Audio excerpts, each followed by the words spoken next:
Welcome to the Josh Bolton Show, where we dive into interesting and inspiring conversations. And now, your host, Josh Bolton. Welcome, everybody. Today we have Bryan Clayton. Just from the quick chat we had, awesome dude. Started two businesses that I know of that he told me, both in the landscaping, and now he's kind of like the Uber for lawn mowing. Actually, you know what, Bryan, you take it away and explain it better than me. Yeah, sounds good. Thanks for having me on the show, Josh. So I'm CEO, co-founder of a company called GreenPal, which is a mobile app, works like Uber, but for lawn mowing. So if you're a homeowner and need to get your lawn mowed, rather than calling around on Craigslist or Facebook or Yelp, you can just download our app, pop your address in, and you'll get hooked up with a great lawn mowing service in a few minutes. Been at this for 9 years. I guess you could say we're a 9-year overnight success. My two co-founders and I have been just grinding on building out the Uber for lawn mowing. And now we have several 100,000 people using the app, doing over $20 million a year in revenue. But in the early days, it was really tough getting this marketplace going. And I bet. Yeah, really, really challenging. But we stuck it out, and now here we are. We got a profitable business that's growing fast. And I guess that's one of the things about my story I like to share is to stick out those first 3, 4, 5 years. They're the toughest, but if you can stick it out and just celebrate the small wins, you can build something big. And that's kind of what we're on the path of doing. Yeah, I was going to say, I think it's what, if you can survive 5 years, and as long as you're making money by like second or third year, you're pretty much guaranteed success. It's just a time game at that point. That's right. Yeah. And just continually like going from failure to failure without a loss of enthusiasm and just grinding it out. It's worth it. And then, yeah, you get over that 4 or 5 year period and you're making money and still growing fast. That's when you can kind of get that escape velocity.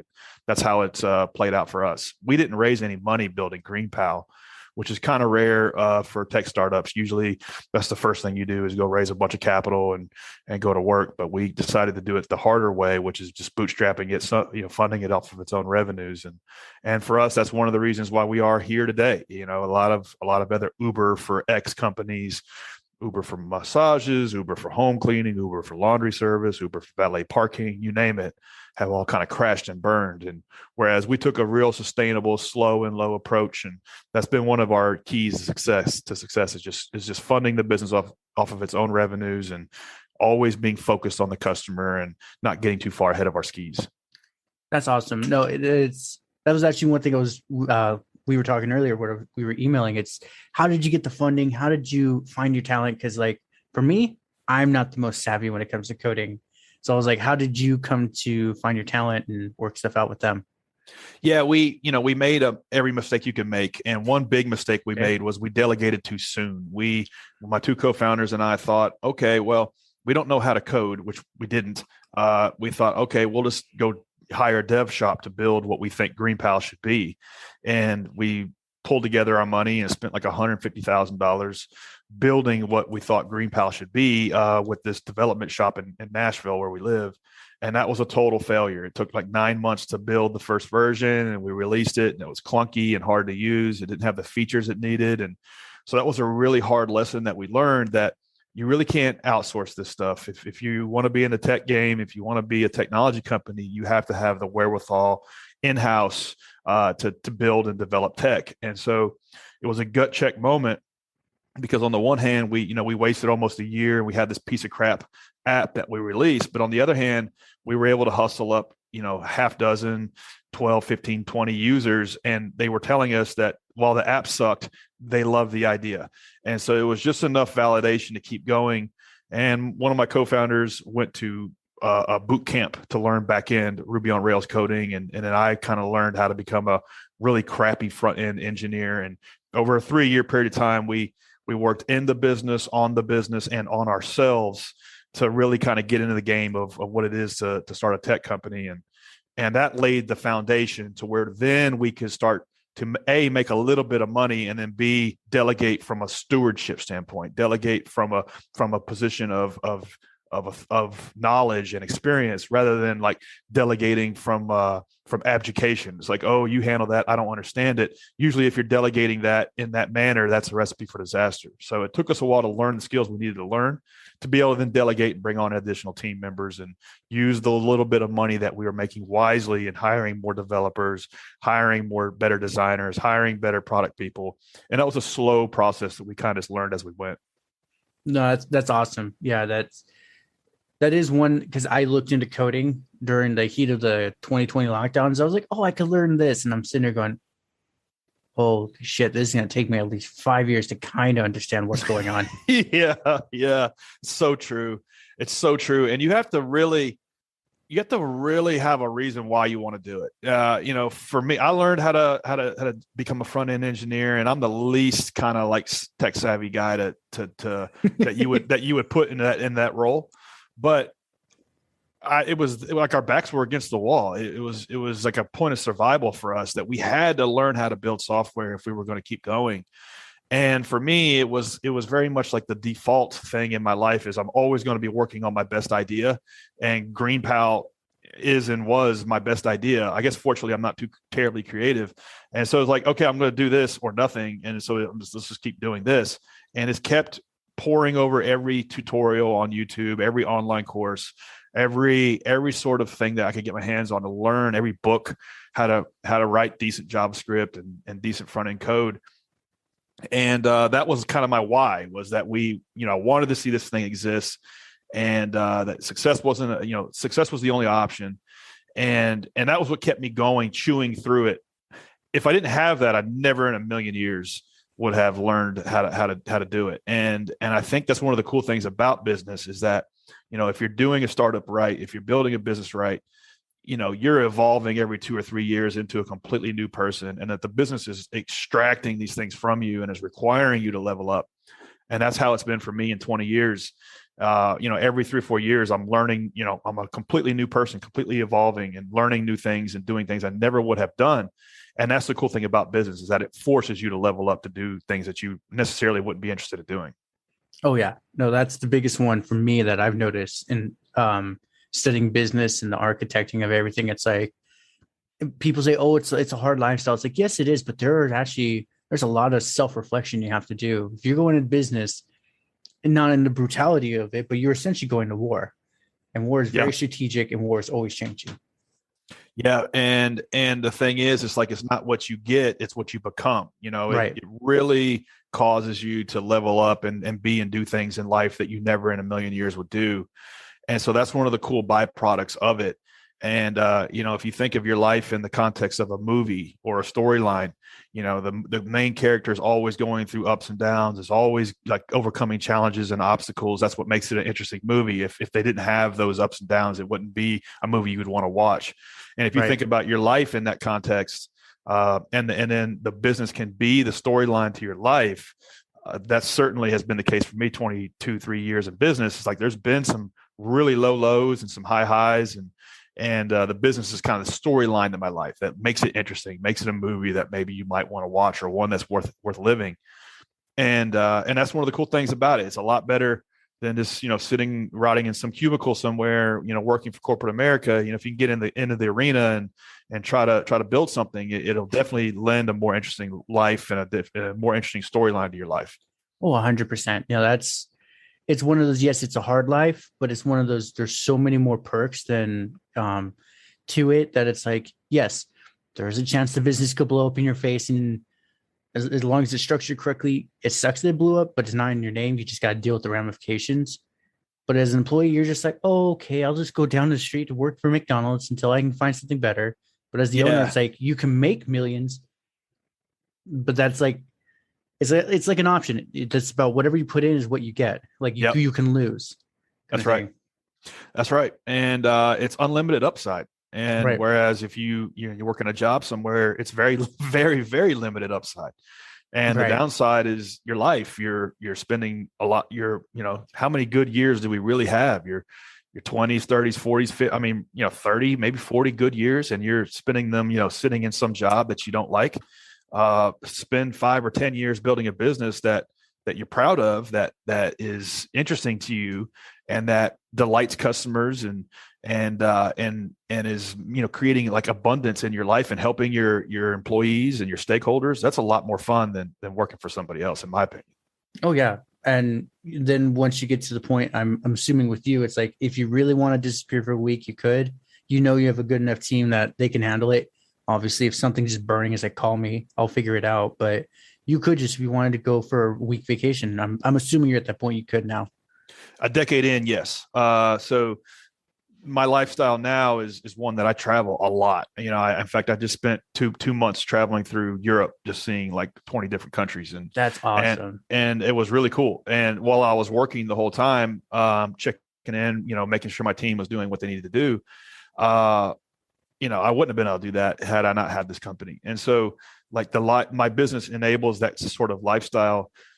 And but on the other hand, people see that and they're like, well, I want to do that, and I want to do what you do. And you can't just skip the part where there was like 5 years where my co-founders and I worked for 7 days a week, and in this windowless office that that was just not it wasn't pleasant. It wasn't fun. Like, we literally locked ourselves in the office for years and paid ourselves almost no money, in many years no money at all, and lived on ramen noodles and rice and beans and just grinded it out. And so, like, you can't skip that part. No. You can get to a point where the business offers you a kind of lifestyle that is one that is free. You don't have to go to an office to make ends meet, and you can kind of do and travel, do things you want to do, but you can't skip the part where you have to lay the foundation. And that's usually 2, 3, 4, 5 years. It's usually the crucible fire is going to determine whether or not you're going to do it. Yep, that's right. And you can't just, the other thing I see is well, people will like eat crap for a few years and then expect that there should be some favorable outcome. No, it's like that plus, small goals, achieving and executing and driving it forward.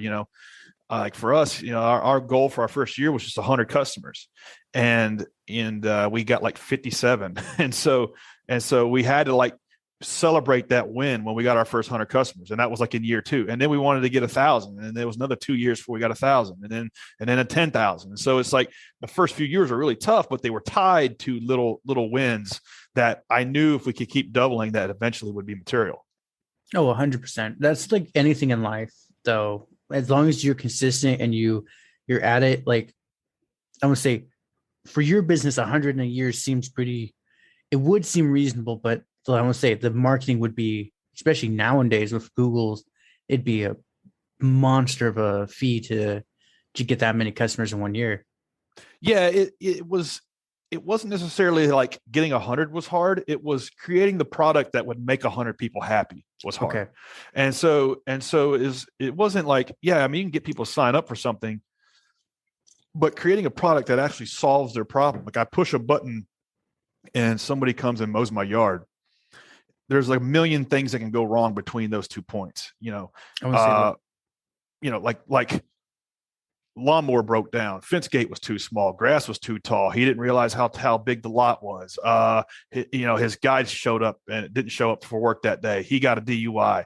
I'm thinking you're speaking from actual experience for this. Oh yeah, this is. Oh my gosh, we've spent a decade building the technology product to solve all of these real world problems. And so it wasn't a matter of just, getting 100 people to try something. It was like delighting 100 people. And that took a long time. And it was just trial and error and a very iterative process. And we celebrated that. 100 customers wasn't going to pay the bills, but I knew if we get 100, we could get 1,000. I knew if we get 1,000, we get 10,000. And then now here we are, several 100,000 people using it. As we speak right now, thousands of transactions are happening on the app. And, now we have the foundation and a better team and a better roadmap and better, smarter people working on it. But in the early days, it was very much just hustle and just getting in the trenches and figuring it out. Oh yeah. So tell me some of you were telling us about the in your office with no room. Well, how did you do window? No window. Sorry. You had a room, no window. Yeah. How did you figure out the funding for, like, were you still doing your landscaping on top of this kind of thing? Or was it like you pretty much told your wife and your family, like, I am going to do my best, but this is solely what I'm focusing on. Yeah. So my first business was a landscaping company, built that up and sold it, and built it to over $10 million a year in revenue, 150 people. And that was over a 15-year period of time. And after I sold that, I retired and I didn't have to work anymore, which was nice. But I wanted to get back in the game. I got bored. I thought, okay, what now? And this idea for GreenPal was in my head. And so on the one hand, like I didn't have to like get a paycheck every week from GreenPal to pay my bills. But on the other hand, I didn't want to like plow all the money I just made on that first business into the second business. GreenPal kind of had to like sing for its supper. And so there wasn't like a bunch of capital poured into this thing. It like from day one had to survive on its own revenues. And it's really tempting to go out and raise money for these things.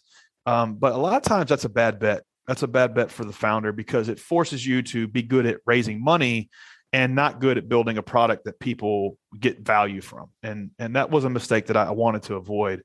Plus, I saw a lot of other startups crashing and burning around me that were raising a ton of cash and they were like gone in 12 months. So I didn't want to make that mistake either.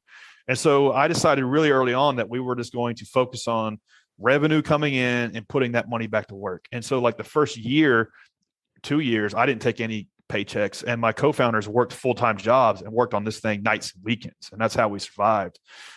We took every dime that the business made, put it back into the business in terms of figuring out better marketing, hiring better developers, hiring better designers, and so on. And we just kept doing that over and over and over again until the numbers just kept getting bigger and bigger and bigger. But that cold start problem in the early days was really tough. And the way we got through that was just celebrating little small victories. You know, one thing that stands out was like on Saturday when we were working one day, 20 people signed up and I didn't know who any of them were.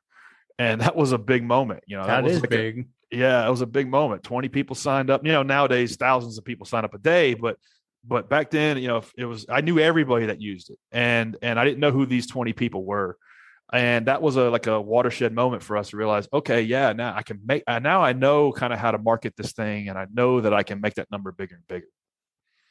So then what was some of your marketing techniques? Was it just referral, or did you get to the point you were making enough you actually had some like ads going to? That evolves as time goes on, and it should. In the early days, if you think about business in the context of maybe a video game, you're working through one level at a time, and your marketing should evolve through these levels. And I think the problem is most entrepreneurs worry about Bowser when they're on level one, and like you can't worry about Bowser. You just need to get through level one, throw up the flag, and just be done. And so for us, the first year, we had no user acquisition strategy. So we did the only thing we knew to do, and that was pass out door hangers. And we just all over Nashville, Tennessee, where we live. It's interesting. We passed out tons and tons of door hangers, probably at least 100,000 of these things. And we did that to hustle up our first 100, 500, maybe even 1,000 customers. And then from there, we were able to learn. We were able to learn from their usage of the product, learn from what they were telling us, learn from interviewing them, and try to figure out, okay, how can we get more people to use this thing? Where do these people usually hang out at online? How do they normally solve this problem?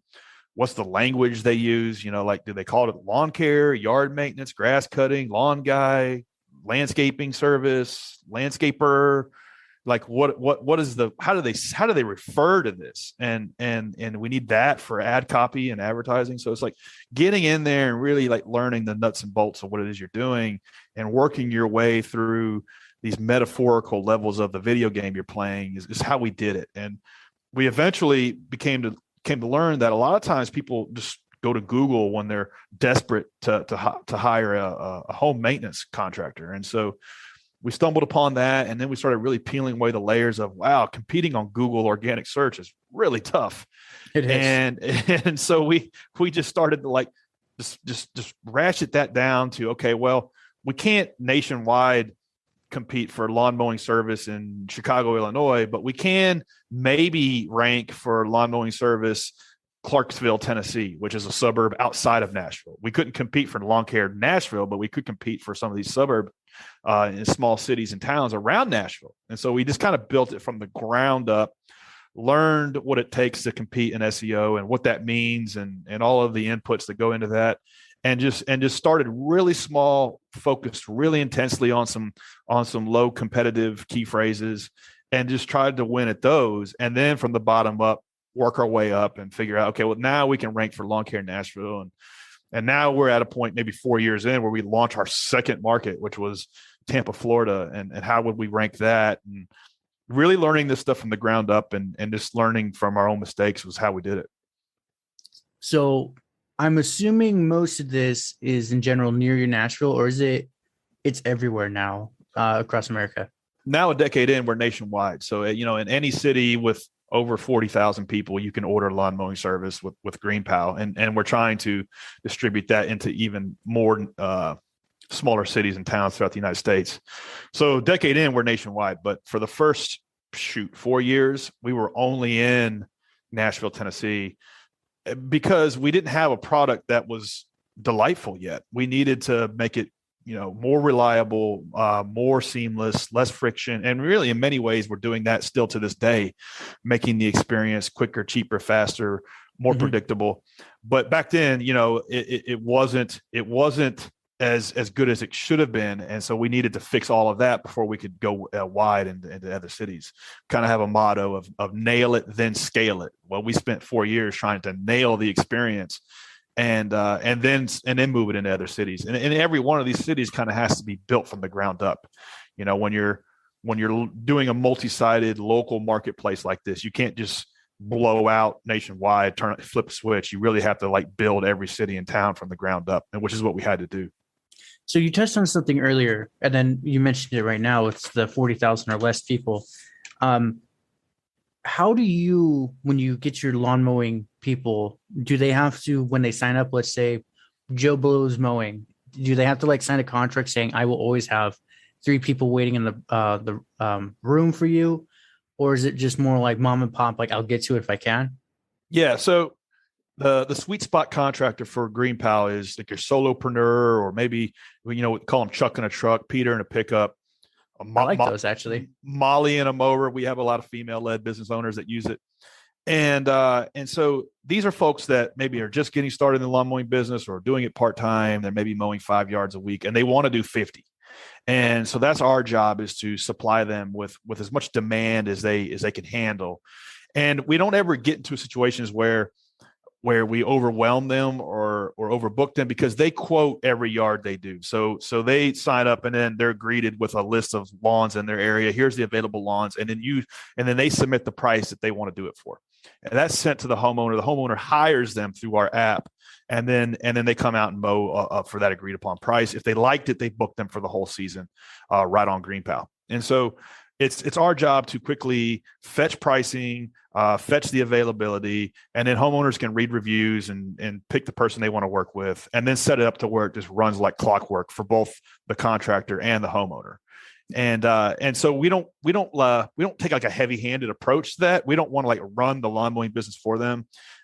It's in a matter of empowering them to quickly get new customers, quickly get scheduled, quickly get paid, and be kind of like that marketing automation for them as well. And guide them through what it means to run a successful landscaping business. That's the job that we do. That's the business we're in. Yeah, honestly, that's much more scalable, more hands-off, because it's I want to say, other than getting maybe having too many leads in one neighborhood and not enough mowers, but that's one of those good problem-ish. That is a good problem. And in most multi-sided marketplaces like ours, usually your demand side constraints. So that means the people that are spending money, usually that's where the bottleneck is. And you can always get more contractors, but the key is bringing on people that want to buy services. And so that's where we focus 90% of our attention, is getting as many homeowners to use the product, making it, building the awareness about it as much as we can, getting better at things like SEO, to where contractors, we can get their routes filled up. So long as we can get their routes filled up, they're happy, they're using it, and we can get more of those folks usually. So I'm just curious, as I used to be on lawnmower. This is where this whole thing is fascinating, actually. Nice. For me. What's your take percentage? Is it 10, 5% kind of thing? It varies based on how much liquidity you're doing through the platform, but it varies between 5 and 10%. So some like Uber takes 25%, and so, it's insane. And DoorDash is about the same. Lyft is about the same, and there's a couple other players in the Uber for lawn mowing space that operate differently, and I think they're like 15-25%. So we're pretty low in terms of the take rate, and we want to be, because we don't want to be in the landscaping business. We don't want to be a homeowner's landscaping contractor. We want to be the software layer, the marketplace that enables you to quickly find them, get quotes, schedule them, pay them, and book them for the whole season. But if there's a problem with like the back patio didn't get blown off, or they missed a shrub when they were trimming, we don't want to get in the middle of that relationship between a homeowner and their lawn care professional. It's our job to make it easier for them to work those things out, but we don't want to, you don't call a 1-800 number to GreenPal when you miss a spot. You talk to your contractor that you hired through GreenPal. So that's what's going to be my next question, because that has happened more than once for me when I was mowing. Is I just totally forget a corner of the patio. Yeah. And then leave, and they call me like, Josh, you forgot this. Like, shit, let me finish this place. I'll come back to that one. Yeah. It's one of the cool things about a lawn mowing business is that there's so many things that go into running a lawn care service that are the same with every business. Things like customer service, marketing, organization, bookkeeping, all of these things that you kind of cut your teeth on running a lawn mowing business can be applied to pretty much every business. And I encourage folks to, if they're thinking about starting a business, start a business that it's easy to start: a home cleaning service, a lawn mowing business, a car wash, car wash service, whatever. Do that for a year or two, learn the nuts and bolts of running a business. Maybe you can put some money in the bank, then start that bigger company. That's one of the cool things about lawn care in general. It's a very easy business to get into, and that's our job, is to make it to where not only is it easy to get into, but now let's make some material income. We have thousands of contractors on our platform making over 6 figures, and that's a lot of fun. Yeah, that's a lot of fun. That's good. Mm-hmm.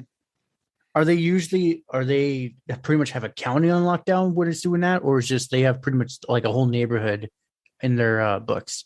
It's our job to drive as much what we call route density as possible. So it's like you have 10, when you get a opportunity to submit a price as a contractor, you see, okay, this is the aerial imagery, the street imagery, the square footage. This is how long it's been since they last mowed.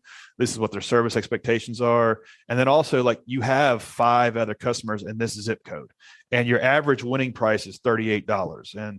And so we try to give you as much data as we can to let folks know that, while that yard on the other side of town that takes you 20 minutes to get to, that's probably a $60 stop, but you're already doing 4 yards on this street. You can do it a little more competitively and still make money. It's our job to use the data and that's from what's occurring on the marketplace to drive profitability and drive down costs to where homeowners get better value and contractors make more money. Instead of driving all over town, now you can do 5 in the same zip code, or 10 or 20 or 30. It's our job to help organize that at efficient scale on a zip code by zip code basis. These are the kind of the problems we're facing now in year 10. Whereas in year 1, it was, I just need 20 people to use it in this part of Nashville, and I need one. And then I need 2 guys to go cut them when they sign up. It's funny how the problems evolve as time goes on. Yeah, they get more complex, but it's a funner puzzle to solve. That's right. So that was actually what I was going to ask. So is it for the 38? I know that was just a number you pulled out of your head. Is that per week or is that per month for the gig?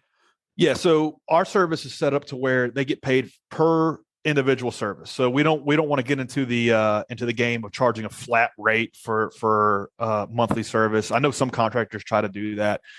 Homeowners don't really like that. They want to pay for what they get. So if you mowed 5 times this month, or 3 or 2, we want to pay for what we received. And so everything is kind of like on an a la carte basis. Your shrubs are $60. Your mowing is $33. Your mulch is $420. These are hypothetical numbers, right.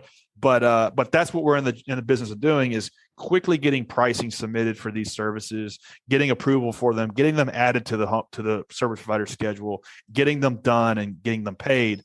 And making all of that just run a lot more smoothly than it does in the analog world. Yeah. And I'll just say, this is not like the cynical version of me. It's like, have any contractors used you to generate leads, but then they just go to that person and bypass you completely?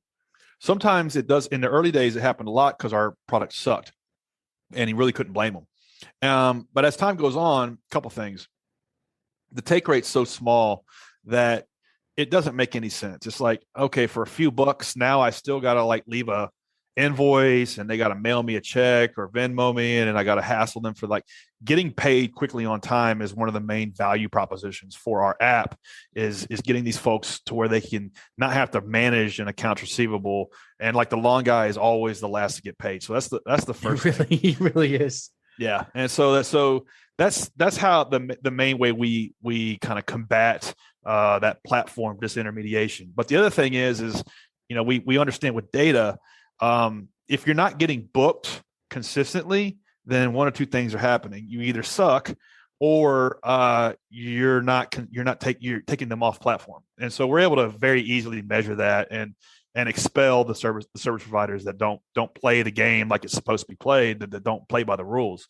And so we've gotten really good at that. We understand who's using the app like they should and who is not, and then the ones that aren't, they get sidelined.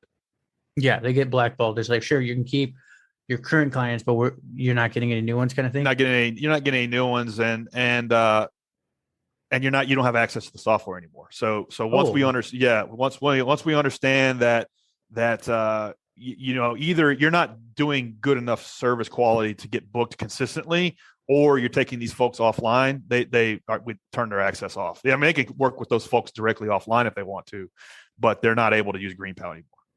That's interesting. Doesn't happen often, less than 1% of the time, because I mean, it's kind of like you take a ride to the airport in an Uber, and like the Uber driver stopping just short of the gate and saying, "Hey, I can cancel this ride right now, and you can just pay me cash, and we can each save $1." Like how stupid is that? And so it doesn't happen often. It's just once the homeowner has pushed a button and summoned a landscaping contractor to come mow their yard, they don't want to like give you cash anymore. They don't want to give you a check. They don't want, okay, what is your Zelle? Did you get it? They don't want to do that anymore. Like it's a pain in the ass. It's like nobody, like once you've ordered DoorDash and gotten food just dropped off at your doorstep, you're never again going to call the Chinese restaurant and try to like give your credit card number over the phone. And so that's kind of the dynamic we're in. Yeah, no, I have to agree. That's too funny though about the stopping right before the airport. I never thought of it that way. That's the way it is. Yeah. Once you've gotten onto the system, homeowner and service provider, and credit card, everything is just neat and seamless and invisible. You're not going to do it the old way. I mean, it happens, but like less than 1%.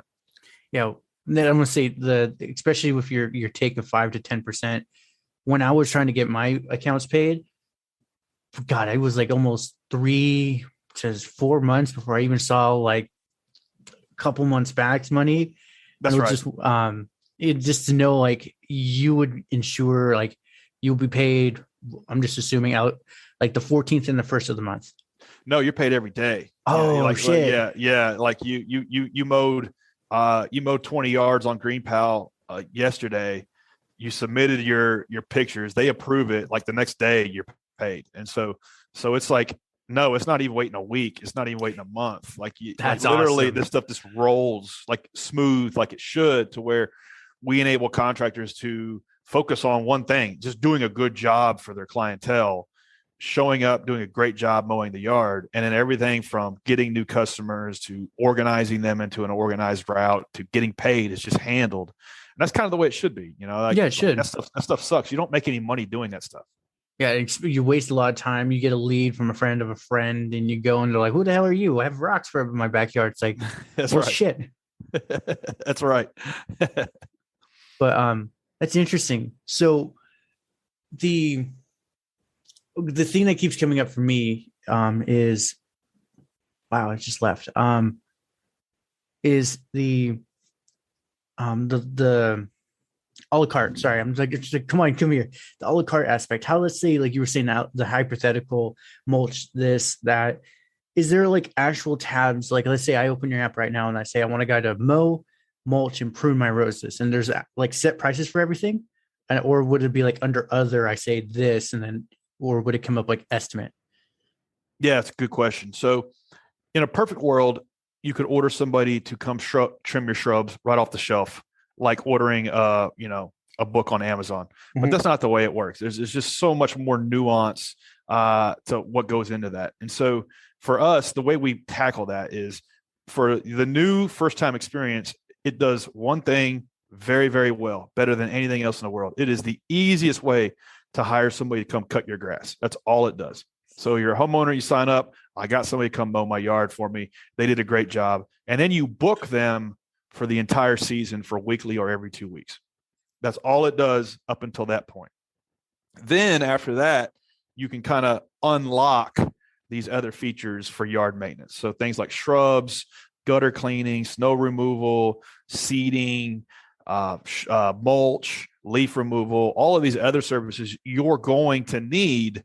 The contractor has quoted those for you after they've already become like acclimated on your property and have seen everything and understand how it's all laid out. Then they quote all these other things. And then you can order those services metaphorically off the shelf with the contractor that you're working with to mow your yard. So we don't make all of those things available on the front door, because if we did, it's like if it does everything, it does nothing. And you really can't drive the liquidity in all those other verticals, but you can on the lawn mowing. And then as time goes on, you layer these other things on. So we really want to drive the relationship between the homeowner and the contractor. And the mowing is kind of that glue that holds it all together. If you don't have a regular lawn mowing service, it's pretty much impossible to get somebody to come trim your shrubs for you. Nobody wants to come out and just prune your bushes. Like they want the weekly, every 2 week lawn mowing service. I mean, I guess if they're like, they don't have anything to do, which these days with as hard as labor is, that's nobody. It's like the lawn mowing is the glue that holds all these other yard maintenance services together. And then we assist you to get quotes for that stuff and layer it onto your weekly lawn mowing. That's awesome. I just downloaded your app and was just trying to get quotes for me. And it's exactly what you just said. It's just super simple. Put in everything. Has it been a month or so? It's like, that might cost you more. This is genius. I love it. I love the little graphic interface, by the way. Yeah, thank you. And you know, it's that's 10 years. You know, when we started, it really sucked. It was, but we listened to people that used it, and we made it better and better and better. And I think that that customer feedback is really crucial in the early days. It's really how you understand what it is you need to be focused on. It's how you understand where you need to be focusing your firepower. And that's been critical for us. There's a book called The Startup Owner's Manual by a guy named Steve Blank. And he's the predecessor to The Lean Startup, written by Eric Ries. And what those books tell you in about 2,000 pages is to get out of the building and talk to your early customers, really understand where you're delighting them, where you're pissing them off, what they wish the product would do. That's how you get from like level 1, 2 to 3 of the game. And that was critical for us. And it's still to this day, I still do customer support every day.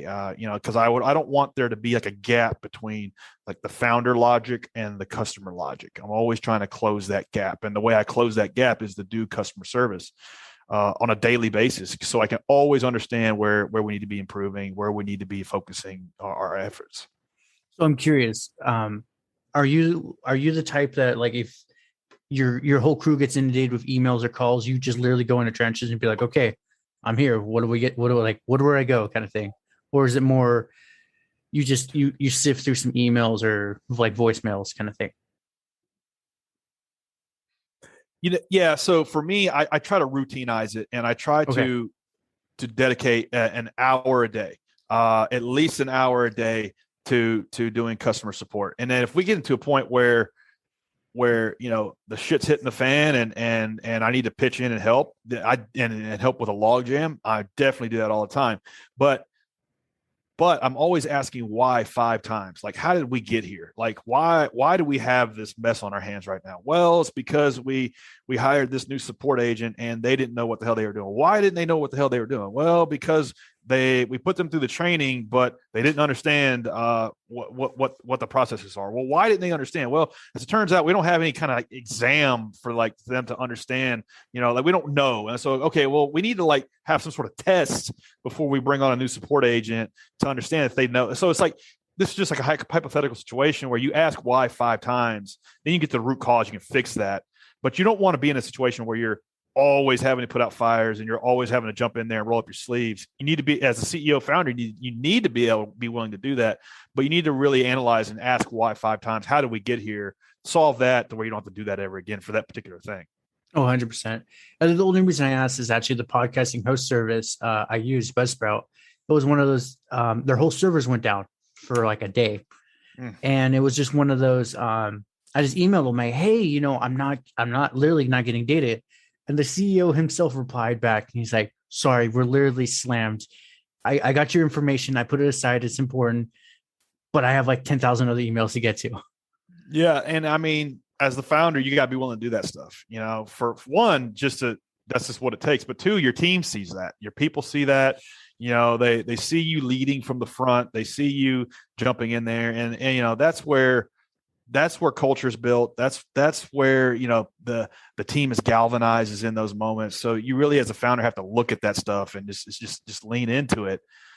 But on the other hand, you don't want to like lead from that position all the time, because that's not how you build a company. You really need to analyze how you got to that moment and then fix it once the fire's put out.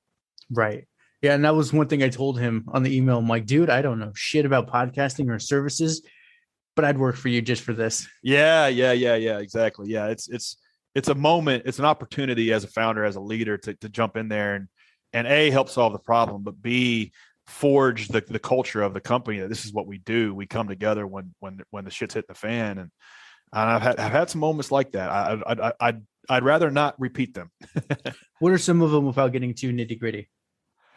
Yeah, for us, we've ran out of money a few times. That's always tough. Yeah. Like you literally run out of cash and you can't pay your bills. And so you're writing a check from your personal checking account to cover bills. That always sucked. We've gone down a few times. And so it's funny when you go down in the early days, you don't know. So it's like, that's humbling. It's like, we've been down 6 hours and nobody said anything. Like that's like, it's even worse than going down because nobody noticed. And so then you go down again, probably like year 4 or 5, and 100 people are pissed off, and you're kind of happy that they're pissed off because they want to use the service and it doesn't work. And then we went down probably 6 months ago for an hour, and it was a total unmitigated nightmare.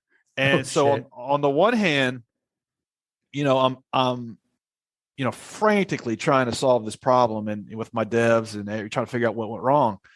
But on the other hand, you're kind of delighted that like 10,000 people are pissed off right now because they're addicted. They depend on your service to make a livelihood, and like you're offering value when you're up. So it's just kind of like almost how you reframe it. Like looking back at it now, that was 6 months ago.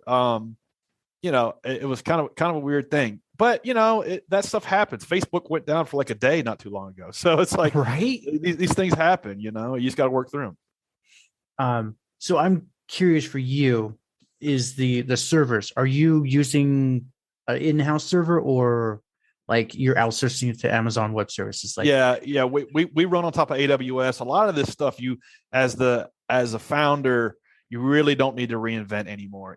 Just use best in class for everything and move on and get close to your customer. I see a lot of founders that want to like reinvent the wheel on some of this stuff, or just focus on something that really doesn't add value to the customer. Like move on. Anything that is not getting you customer validation and customer feedback, don't worry about. And so, while AWS may not be the best fit for everybody, and it may be a little more expensive than other alternatives, like solve that problem later on when you're making a bunch of money. Yeah. When you start making the money, it's like, okay, now I can actually like fix this problem. Yes. So much of startup journey is triaging to what is the most important problem that day, and then focusing all of your firepower on that problem. Right. So without giving exact numbers, because I know in general, especially with your volume of data, AWS must not be cheap anymore. No, it's not. In the early days, it was pennies, Right. but now it's many, many thousands of dollars. And, we could probably at some point, overhaul that. But on the other hand, like it's reliable and a lot of times as a founder, you find yourself in the role of capital allocator. And it's like, we have this money coming in. Where do I put this money back to work? And where can I get the best ROI? And so for us, a lot of times we get better ROI on money in terms of just how do we get more traffic? Like, how do we get more traffic to the website? How do we build more landing pages? How do we get more backlinks to the website? How do we do more PR? How do we do a lot of times, if I got an extra $100,000 or $200,000 or $300,000, you're better off spending that money on those types of activities versus something like, okay, yeah, we could probably save a little money over here if we overhauled that. Like, no, just go make more money. That's what I have found is just spend more money on doing things that make more money until it doesn't work anymore. And then you're like, okay, now we got to fix this problem. Yeah, right. Then you triage to whatever the highest and best use of your time and money is. Oh, 100%. Yeah. I was just thinking that because I, at one point, like I said earlier, I was going to code and this, I looked up all this stuff. I'm like, AWS, I could do this. And I'm like, oh shit. But if you get to that point, it's high volume. That's a lot of money kind of thing. And I was like, I'm right now like founding it. I don't know if I can suddenly afford that. Yeah. It's like, if you're on level 1, 2, or 3, you don't worry about Bowser. Like when the AWS bill gets to be $100,000 a month, that's a Bowser problem. Deal with it then. By then you're making plenty of money, and it's like, okay. Then you get more resources to focus on those sorts of things. So then you've mentioned it throughout the whole thing is delegating and knowing enough for the business. But let's say someone's here is just like, oh, this is great. I'll start my own without like taking Brian's idea. But they're a little lost because they may not have the drive to learn coding like you did. What would be something, maybe like a mindset or something, just be like for a startup founder? You got to really, really, really, really, really want to see this thing exist. Not because you think you're going to get rich, not because you think you're going to sell it in 2 years. Like there has to be some sort of burning desire inside of you and delight from building something from scratch and seeing people use it, like above and beyond what sort of monetary gain you're going to think you're going to get. Otherwise, you'll never make it because it's just too hard. It's a 7-day-a-week thing. It's you're going to have to learn to code, like whatever that is. Like you're going to have to tackle those things that you don't want to tackle. To do this sort of thing is my advice. And in business, you're going to be doing 3 things at once all the time. You're going to be working in the business. So like that, like your example of that guy, handling customer support, you're going to be literally like pushing the ball down the field, working in the business. And then you're going to be working on the business. So you're going to be developing the systems, processes, the training systems for your employees, the customer acquisition systems, all these things. And then you're going to be working on yourself. And so that's like watching podcasts like this one. It's reading books. It's listening to Audible. It's going to conferences, or maybe you didn't get to go to the conference, so you watch the whole conference on YouTube. It's like you're working on yourself. And a lot of times, there's not enough hours in a week for all this stuff. It's 7 days a week for many, many years.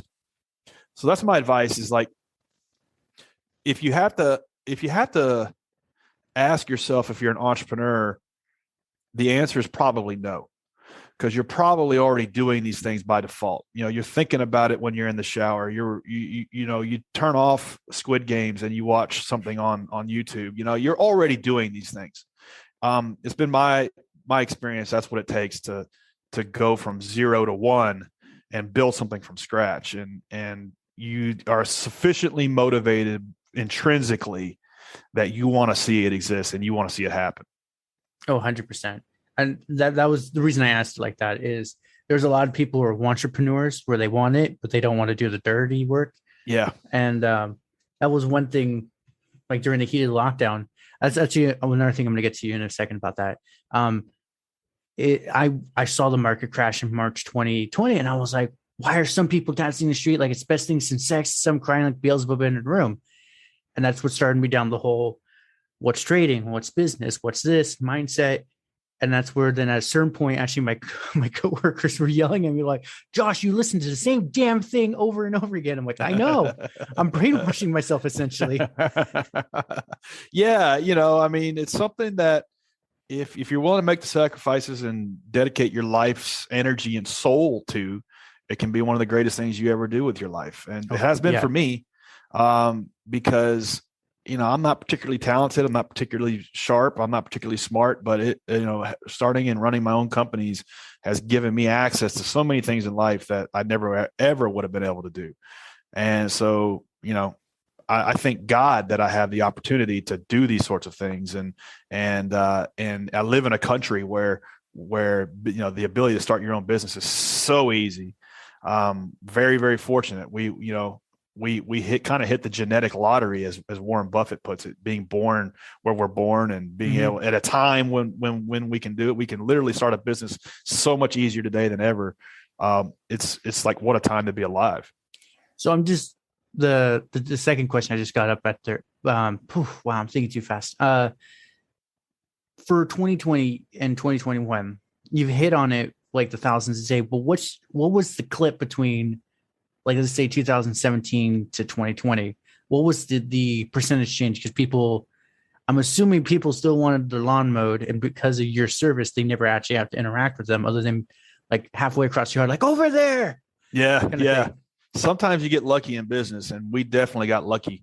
If you were going through COVID, you were in the travel industry or events or concerts or restaurants, you name it, you got gutted. And man, I mean, what a tough time in business through no fault of your own. Right. But we got lucky. Companies like DoorDash, Uber Eats, they had banner years, and so did we. We had a banner year because people wanted to find a way to order services in a contactless manner. And we kind of had the tailwind for that. We had the wind at our back for that. So we continued to grow even more than we thought we would through the whole thing. So we got lucky. We got real lucky, and we leaned into that and modified our services a little bit to be in a more contactless manner and to kind of punch that up in the value proposition, because that was important to folks, still is. And, GreenPal is the only way in the world you can order a lawn mowing service, for the same day and never even have to speak or see anybody, or even make a phone call. It's amazing. That is amazing. No, that's so much value. It's priceless. Yeah. So the second question I was thinking was, what is it's kind of personal. What's your structure for your company? Yeah. Is it LLC corporation? So when we started, we thought we were going to raise a bunch of money.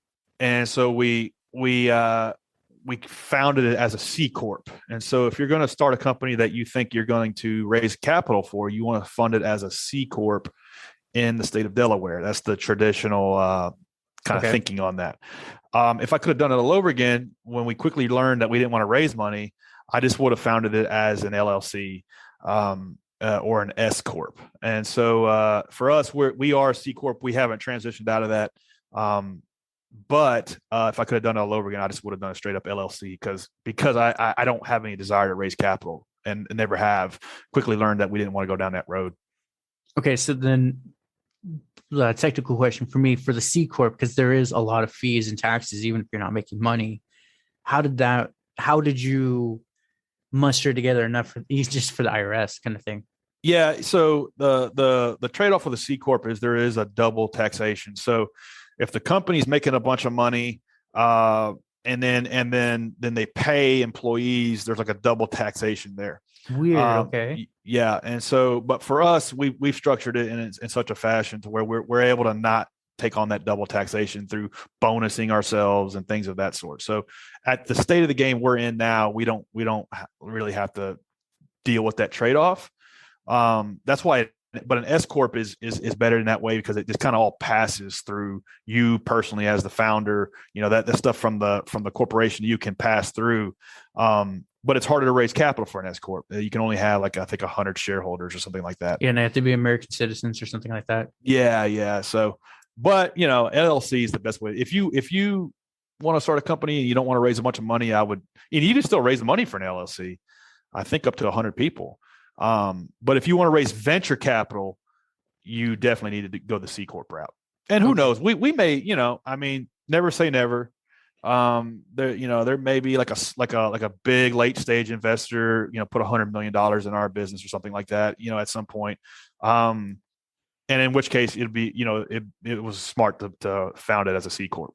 I want to say, or eventually you get to the point it's perfected, go public. Hell, I'd invest in you. I know. Yeah. Well, and that's the thing. Like if you ever think you're going to go public, you definitely need to be a C corp. And it's hard to reverse engineer these things like after the fact. They're really, really, really expensive and tough to rework.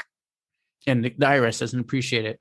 Yeah, that's right. It's like you were an LLC for 5 years and suddenly you're a C corp, and then it's really tough. Facebook famously had to do that. When? I think it's when they I don't know if it's in the movie or not, but Eduardo Saverin founded that company as a Florida LLC, and they had to like rework all of that when Peter Thiel put the first $500K in, which is kind of funny to think that Facebook was once a Florida LLC. That's makes sense though. Yeah, it's funny. Biggest company in the world came from Florida. Wow. It's funny. That's crazy. Yeah, that's one of those, as I've talked to different people, they're like, yeah, if you're going to fund money at any point, even if you're just going to hand it off to a different person, they're like, you might want a C corp. Yeah. And you need to get that right the first time. It's really hard to reverse those things once you've kind of done that. Right. Yeah. Yeah. It's like divorcing the government, and they don't appreciate that. Yeah. So then actually I love it. I got 3 questions for you. Okay. Going out. So other than work, what do you do to keep yourself busy, especially during these lockdown times? Well, sort of lockdown times. Yeah. For me, I'm big into fitness. I'm big into, a little bit of martial arts that I've I'm 41 years old, and I guess at this stage of the game, it's kind of weird to be getting into martial arts, but I've been studying Krav Maga and Muay Thai boxing for the last 3 years. I really, really wish I had done that earlier in life because I enjoy it. Keeps me in shape. And I think there's a lot of parallel between like staying in good physical condition and what it takes to run the marathon of starting a business. And at times of running this company, I've gotten in really bad shape. I've been as heavy as 300 pounds at one point in my life. So you can really, when you're in the trenches building something, it's really easy to get out of shape physically. So I wish I had avoided those mistakes. But I like physical fitness. I like reading. I read the hell out of some books. I love learning for free. Something about that just feels great. Popping up something on YouTube and listening to somebody 10 times smarter than me is always fun. Oh, I love to travel. Travel is a big thing that I do. Literally half the year I'm traveling somewhere. So I'm not married. I don't have kids. So I guess I'm married to this business. There you go. So then you kind of said it throughout this whole thing, but in a nutshell, someone aspiring to be like you, a successful business owner, 2 great businesses, great physical shape. What are some tips, tricks, or advice you give them to start down your path? Learn really early, like the benefits of compound interest. Read the book, The Snowball Effect by it's the autobiography of Warren Buffett. And what that book really teaches you is what compound interest looks like. And you understand that the little things begin to compound, and over time they begin to grow. And the little numbers, so long as they're doubling and growing, they become big numbers. And it's really hard to understand that when you're pushing kind of pushing on a string almost. It's really difficult.